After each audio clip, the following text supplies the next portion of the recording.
Il y a dans le monde du travail une notion que j'ai pu rencontrer, en tout cas une habitude remarquée à haute fréquence. Ce phénomène, j'ai réussi à le théoriser sous le terme de représentation tangible de la réussite professionnelle. C'est une véritable obligation sociale aujourd'hui, qu'elle passe par le salaire, la gloire, la notoriété, ou bien même le diplôme. C'est une nécessité absolue pour celui qui veut se faire reconnaître comme travailleur. Il sera ainsi primordial pour le travailleur de consacrer la majeure partie de son temps à la représentation, à l'exposition d'une production, d'une productivité croissante, au détriment de l'épanouissement ou de l'élévation d'un être au travers de sa tâche, au détriment aussi d'une qualité au-delà du cahier des charges, la mort de l'artisan, la gloire du salarié. Voilà que j'introduis une certaine critique du salariat, je me permettrai d'y revenir plus tard, mais cette introduction étant nécessaire au développement de ma pensée sur l'identité professionnelle, je poursuis. L'être est alors envahi socialement par la pression de cette représentation tangible de sa réussite professionnelle, cette obsession du devoir d'accomplissement par le travail pour se permettre d'apparaître épanoui dans sa vie.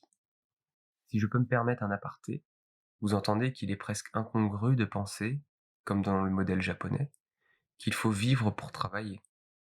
Mais comprenez que, ci-dessus, je viens de vous exposer l'inverse. Voyez alors comme il est facile de manipuler l'homme en lui représentant comme meilleure option le fait de devoir travailler pour vivre, de travailler avant de pouvoir vivre, de travailler avant d'être socialement considéré, c'est-à-dire être salarié. Revenons à l'individu qui subit tout cela. Il développe dès lors une extension identitaire, une excroissance de son propre être, mais au final seulement un être salarié, un être dépourvu d'identité propre.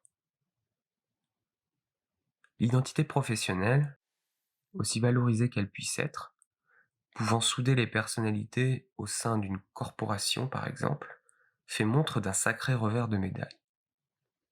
L'attachement et la culture de l'identité professionnelle chez l'individu lambda mènent à la dissipation de l'être au profit du technicien, dépendant lui de sa fonction.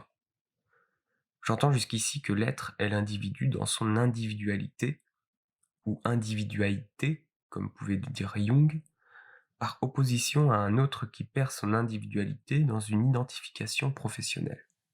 Ce travail sur l'identité professionnelle me fait penser à ce qu'a écrit Carl Gustav Jung dans La dialectique du moi et de l'inconscient. Il nous met en garde contre ce qu'il appelle l'inflation psychique, en nous expliquant que l'homme qui s'y adonne dans son cadre professionnel le fait en sachant ou non que cette profession est aussi en même temps l'expression collective de facteurs nombreux. Sa dignité est le fruit d'une approbation collective. L'adhésion sera d'autant plus forte que l'individu s'attachera à cette approbation. En donnant un poids à cette dignité rendue, il s'identifiera d'autant plus à son poste, comme s'il était non seulement le titulaire du poste, mais aussi et en même temps la nécessité sociale et l'approbation collective de la société sur lesquelles il se fonde. Jung explique alors que l'extension identitaire que le salarié peut s'attribuer n'en est aucun cas sienne, car elle existe en dehors de lui et doit y rester.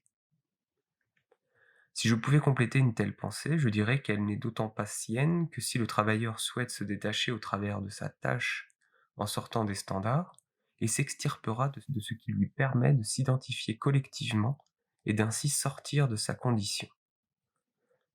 L'individu, pensant s'intégrer par le travail, se décentre de la conception humaniste d'un développement identitaire sain au profit de la production. Néanmoins, j'égrène une fois de plus une critique du salariat, l'identité professionnelle n'est pas entièrement à évincer. En effet, ce qui à mes yeux pollue ce phénomène est, j'insiste, ce monde du salariat et sa représentation au sein du travail de chaque individu.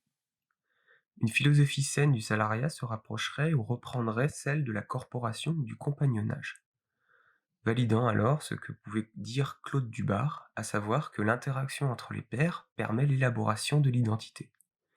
Les membres du groupe partagent leur situation et leur point de vue, écho direct à l'analyse de pratiques vues auparavant.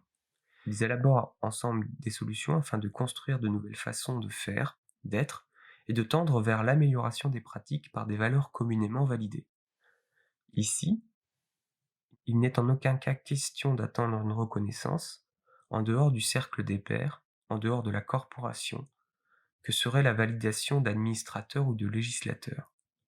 Il faut se sortir du salariat et de cette relation de maître à esclave.